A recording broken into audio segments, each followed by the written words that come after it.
មួយនេះវិញគឺកក់ទៅសម្រាប់បាត់ឈូធ្វើឲ្យសក់ដោះលឿនហើយសម្រាប់ក្រែមបន្ទន់នេះវិញគឺយើងកក់ទៅធ្វើឲ្យសក់យើងមិនលោះអាឡូងស្អាតទុំហ្មងណា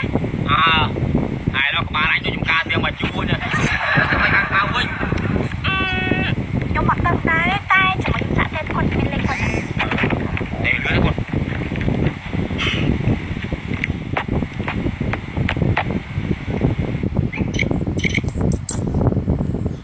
អូលក់ថ្ងៃនេះ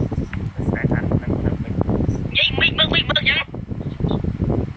មកពេញក្បាលដល់ក្បាលទៅចំការទៀងមកជួឥឡូវធ្វើម៉េចបាន